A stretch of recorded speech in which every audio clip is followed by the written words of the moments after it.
foi ao subestimar duas questões centrais. Primeiro, a pauta da segurança pública como uma necessidade do povo. A pauta da segurança pública não pode ser tratada somente a partir da perspectiva de questões identitárias. A pauta da segurança pública tem que ser tratada com uma proposta para a segurança pública. Significa valorização dos policiais, reconhecimento da atuação da Polícia Militar e da Polícia Civil, investimento nas polícias investigativas, modernização das polícias e atuação de repressão ao crime. A esquerda deixou de falar isso. Quando a esquerda deixa de falar da pauta da segurança pública para os mais pobres que sofrem com o aumento da criminalidade, a esquerda se dissociou de camadas da classe média. Não falo da classe média alta ou da classe média média, falo da classe média baixa, dos mais pobres. O segundo, vários setores da esquerda subestimaram o conceito, a necessidade de combater a corrupção no país.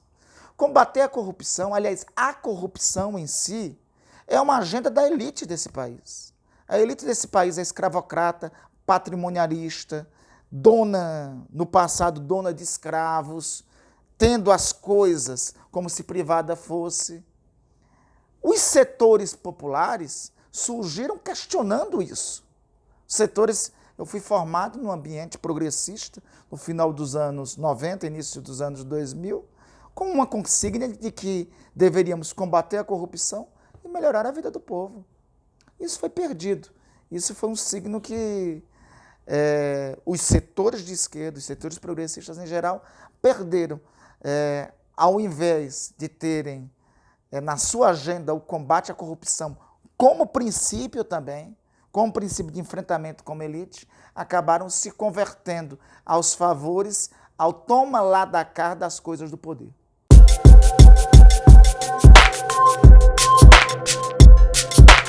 Nós iniciamos ano passado com a consigna, como líder da oposição, que eu tenho procurado mantê-la.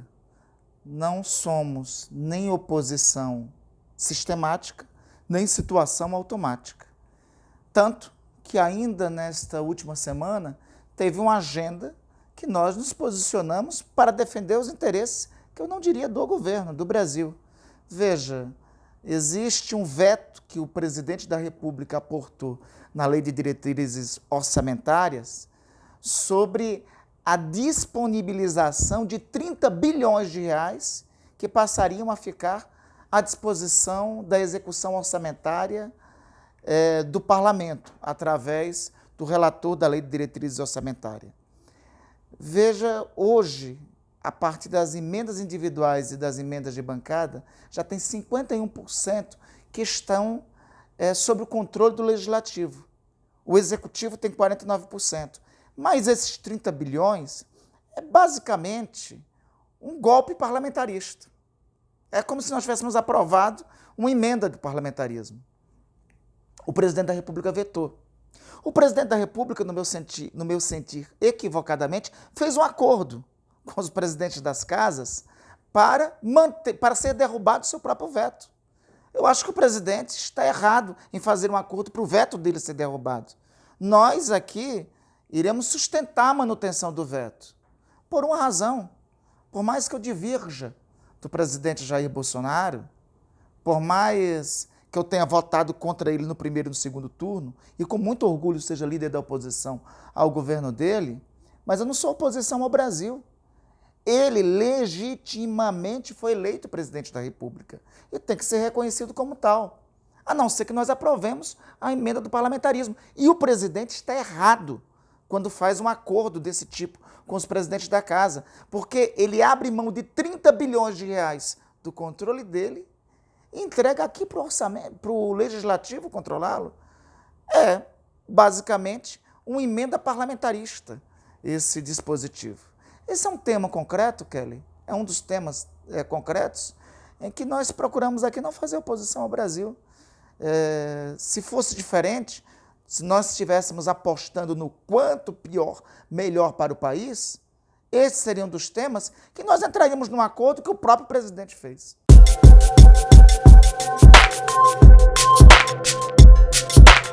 Se soma essas duas a mais uma, que ele tinha dito anteriormente, que a responsabilidade dos incêndios da Amazônia era dos mais pobres. São declarações que, na prática, demonstram o senhor Paulo Guedes, né? Eu não crio nenhuma expectativa sobre o senhor Paulo Guedes. As pessoas diferenciam muito o senhor Paulo Guedes do presidente Jair Bolsonaro. O senhor Paulo Guedes, ele é a mesma coisa do presidente Jair Bolsonaro, só que com um refino de aversão de classe aos mais pobres. O senhor Paulo Guedes é de uma perspectiva de atuação daquele que não compreende o que é um país de 8.511.000 km². Um país que até pouco mais de 100 anos ainda tinha escravidão e foi o último das Américas a abolir a escravidão. Veja, só você perceber que 130 e poucos anos de abolição da escravatura significam que bisavós ou tataranetos de gerações de negros atualmente eram escravos. Então, a mentalidade escravocrata está presente. A fala do senhor Paulo Guedes em relação às empregadas domésticas, em relação aos mais pobres, nada mais é do que a reprodução dos escravocratas do século XIX. Os escravocratas no século XIX, um pouco antes da abolição, nos debates que tinham aqui no Senado, diziam o seguinte: não vamos abolir a escravidão porque senão os negros vão ficar mais pobres. O melhor que pode acontecer para os negros é eles serem escravos. Eram assim que diziam os escravocratas no século XIX, um pouco antes da abolição. É assim que é essa mentalidade que está clara nas falas do senhor Paulo Guedes.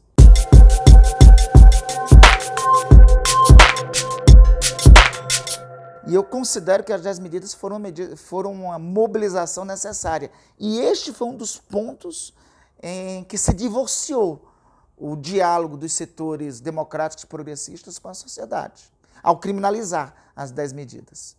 Continuo defendendo a Operação Lava Jato. Só lamento ela ter se esvaziado no governo Bolsonaro. Só lamento ter, durante o governo Bolsonaro, diminuído o número de operações da Polícia Federal.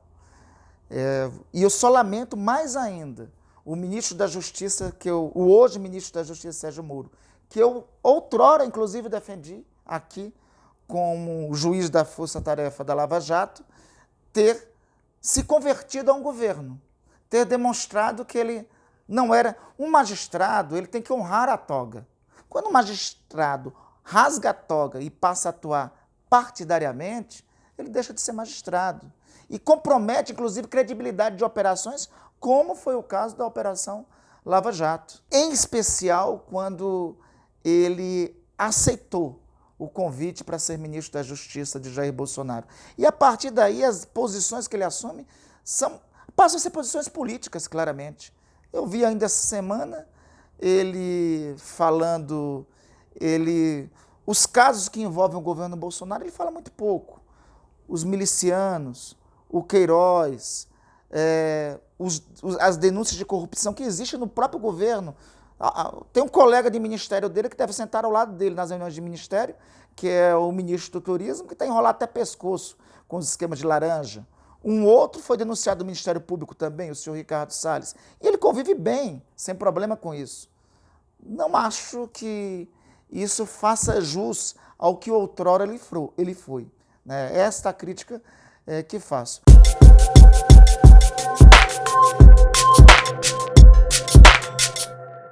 Essa semana eu vi, ao invés de dar uma resposta concreta ao que cada vez mais me parece que foi um episódio de queima de arquivo, o atentado contra o miliciano lá na Bahia, ele essa semana dá uma entrevista dizendo que o miliciano foi morto pela polícia do PT. Ora, não é comportamento de ministro da Justiça dizer que a polícia militar de um Estado é polícia de um partido político.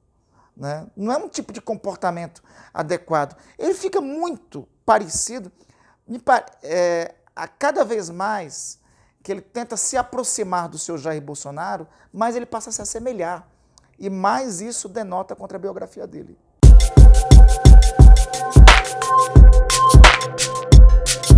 Olha, a devastação, como eu sou da Amazônia, eu acho que eu poderia apontar como primeira os retrocessos na área ambiental, o aumento do desmatamento da Amazônia, o aumento da vulnerabilização das populações originárias, dos povos indígenas, dos riscos que esses povos estão correndo, mas também tenho que incluir aí os retrocessos na área social.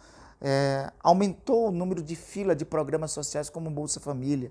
Foram destruídos programas sociais como o Minha Casa Minha Vida nesse último ano que passou. Eu poderia também ficar só nesses dois exemplos, mas eu não posso deixar de lembrar os retrocessos que teve na área da educação. Veja, mais de 50%, 60% dos contratos feitos no Ministério da Educação por parte desse cidadão que está lá no Ministério foram sem licitações, né? Ele deixou de executar, no ano passado, R$ 1 bilhão que foram resgatados da Operação Lava Jato. Com esse dinheiro, dava para construir quase 17 mil creches por todo o Brasil, em um país que 65% das crianças não tem creche. Então, podia se parar somente aí, né, na área da educação, mas este último ano, embora, fazendo um rápido balanço, a gente tenha visto no último mês uma tímida recuperação do emprego, mas nós temos visto o aumento do subemprego, do trabalho precarizado. E isso cria uma legião. Alguns tentam botar nome pomposo, colocar nome pomposo para isso, né? Diz, não, esses aí são empreendedores. Não, não são empreendedores. Quem está na condição de desempregado crônico, para não ir para o caminho da criminalidade e para não ver a família passar fome, vai caminhar para o subemprego. Vai para a esquina, montar, vender alguma coisa, vai montar algum tipo de atividade que não é propriamente empreendedorismo. É a última raia para não ficar subjugado pelo fantasma do desemprego. Então, lamentavelmente, assim, esses dados não têm sido bons. E nós temos visto nesse período também o aumento da desigualdade no país.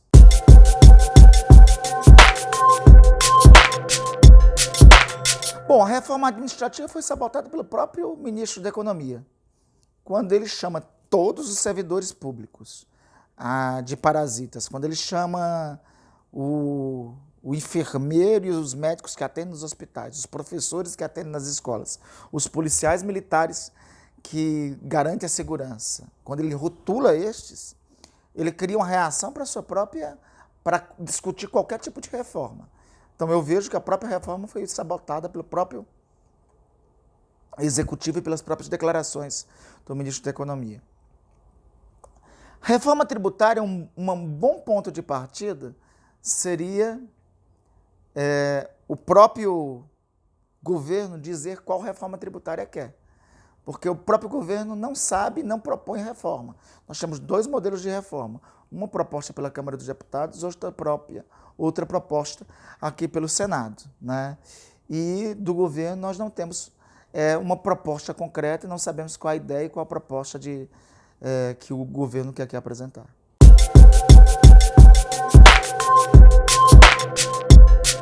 Neste momento na CPMI, que ocorreu a ofensa machista, misógina contra a Patrícia, lamentavelmente eu não estava na CPMI porque eu estava relatando em uma outra comissão, no mesmo momento, a MP, o 13º da MP do Bolsa Família.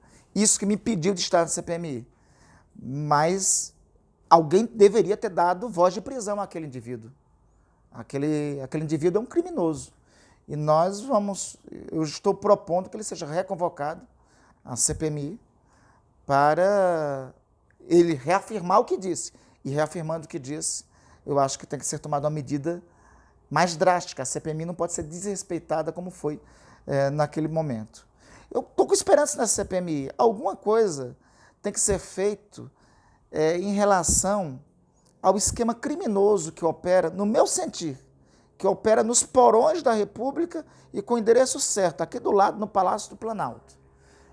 Opera um esquema criminoso de destruição de reputações, não é só distribuição de reputações, é um esquema criminoso de distorção de fatos, de fatos que pode levar a crimes mais graves ainda, né? Então, esse esquema criminoso que se instituiu no Brasil tem que ter uma reação por parte do Estado brasileiro. Minha esperança é que a CPMI possa concluir algo a respeito.